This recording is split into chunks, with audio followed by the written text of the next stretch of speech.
Yo ya sabía lo que era aquello de andar de la Seca en Meca y de Soca en Colodra.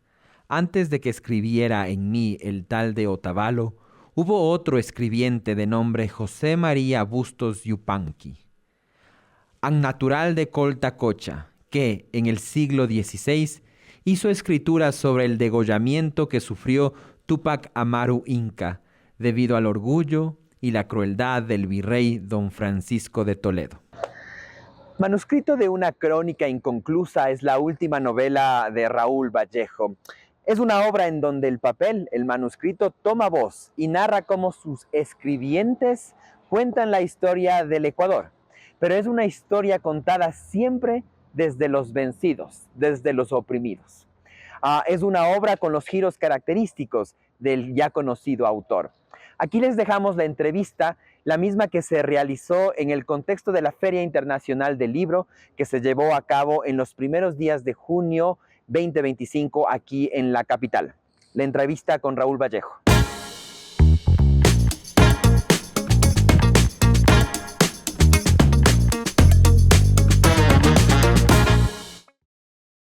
Raúl, es un placer tenerlo aquí. ¿Cómo está? Bueno, gracias Roberto por la invitación. Para mí también es un enorme placer regresar otra vez a Quito. Ahora estoy viviendo en Guayaquil y estar aquí en el canal de la UDLA. Esta obra es un manuscrito que tiene voz propia, ¿no es cierto? Y que habla sobre sus escribientes y sobre los personajes que están quedando sentados en este manuscrito. Pero es un manuscrito que habla sobre la historia de los vencidos, quienes tal vez no tuvieron mucha voz en la historia ecuatoriana. Exactamente. Y no sé, mi primera pregunta es, no sé si esto es una confesión, una declaración de intenciones del autor, desde dónde quiere, digamos, hacer un reparo histórico de la memoria, tal vez. Bueno, yo en este manuscrito yo estoy haciendo literatura, no estoy haciendo historia, ¿no? Por lo tanto, para mí lo importante es la estrategia literaria. Eh, la estrategia literaria es la del manuscrito, que es un peregrino en la historia. Ese manuscrito se va haciendo a través de múltiples escribientes y estos escribientes van dando cuenta de sucesos, de sucesos importantes en la vida nacional en términos de lo que han sido las luchas sociales. Ahora, los escribientes siempre pertenecen a ese lado popular, a la esfera popular, al lado de los vencidos, a los que pueden ver de otra manera y desde otra perspectiva lo que han sido estos acontecimientos que la historia oficial a veces ha menguado, otras veces silenciado, otras veces interpretado según la interpretación dominante, ¿no? Entonces, sí, es una ubicación de la voz narrativa desde esta perspectiva, digamos, de los luchadores populares. Yo quiero preguntarle sobre esa estructura. ¿Qué cree que le aporta a la obra?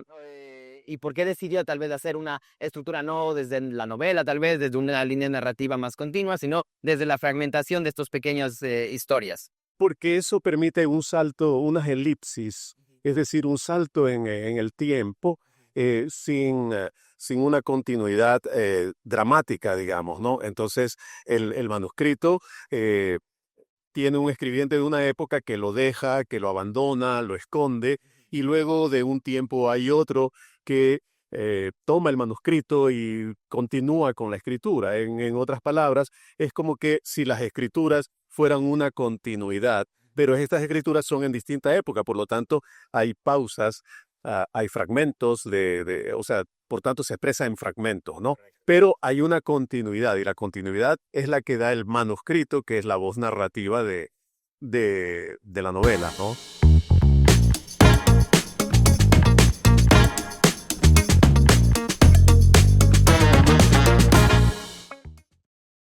El día de hoy en Café con Letras te presentamos el top 5 de los libros más leídos en la biblioteca de la Universidad de las Américas.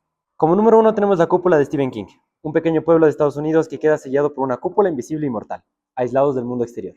Los habitantes enfrentan el miedo, el poder y la locura colectiva, un thriller apocalíptico que explora lo mejor y lo peor del ser humano. Como número 2 tenemos La rebelión en la granja de George Orwell. Los animales de una granja derrocan a los humanos para crear una sociedad justa, pero pronto descubren que el peor enemigo también puede ser los suyos.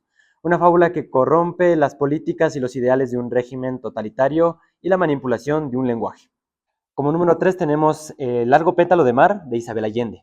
Dos exiliados españoles escapan del franquismo y llegan a Chile en búsqueda de su libertad. Su historia abarca décadas de amor, dictadura y esperanza. Una novela épica sobre la memoria, el desarrollo y la fuerza de seguir adelante. Como número 4 y uno de mis favoritos, Watchmen de Alan Moore. En un mundo donde los superhéroes son reales, el crimen y la política se mezclan peligrosamente, un asesinato desata toda una investigación que revela secretos oscuros de la sociedad. Una novela gráfica revolucionaria que redefine el género del cómic, con una profundidad y crudeza. Y como número 5, La desfiguración Silva, de Mónica Ojeda. Un artista se obsesiona con la figura de una mujer desfigurada y su historia olvidada. A través del horror, el arte y el cuerpo se desata una exploración brutal de lo femenino. Una novela intensa y lírica sobre el dolor, el trauma y la belleza deformada. Encuentra estos libros y más en la biblioteca de la Universidad de las Américas y también en este programa Café con Letras.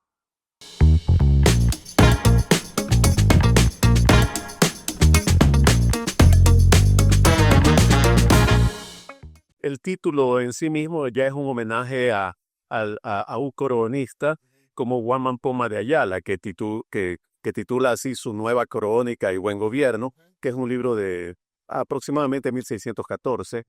Pero lo que me ha interesado a mí en términos de lenguaje literario es trabajar el lenguaje según la época. Entonces, cuando están hablando los cronistas coloniales, yo tengo que construir un lenguaje literario que semeje al de la crónica colonial. Cuando quien cuenta, cuando el escribiente o la escribiente, depende del acontecimiento y de la época, es, por ejemplo, una monja de clausura de comienzos del siglo XIX, yo tengo que hablar un lenguaje muy parecido al lenguaje místico y al lenguaje eh, místico neoclásico de una monja de clausura. Y lo mismo, ¿no? Cuando hay una narradora que se reúne con poetas románticas, pues el lenguaje trata de aparecer como un lenguaje romántico y luego hay un lenguaje similar al del realismo social y a medida que nos aproximamos a lo contemporáneo, más ligado a la crónica periodística. Entonces, fue el mayor desafío en términos de la escritura de este texto. Son temas que son transversales y quisiera saber su opinión de cómo los reflexiona y cómo los piensa. Por ejemplo, el tema, ya hablábamos un poco de hablar desde el vencido, desde el oprimido, y el otro también ciertamente la violencia, ¿no? Un poco. ¿Cómo lo piensa? ¿Cómo lo trabaja usted aquí? Bueno, yo empiezo con un acontecimiento reciente como es octubre del 19. No es que estoy hablando, no es que estoy narrando qué es lo que sucede. Lo que estoy narrando es la historia de la última escribiente que pierde un ojo en una de las manifestaciones, ¿no? Entonces, pero ¿por qué empezar por ahí? Porque me parece que planteando algo que sucede ahora, al hacer un salto hacia atrás, ¿no? Eh, eh, ¿Qué es lo que sucede? Que nosotros podemos entender esto que está sucediendo ahora con todo lo que ha venido sucediendo antes. Ese es un poco el planteamiento, la estrategia, la narrativa por la que opté.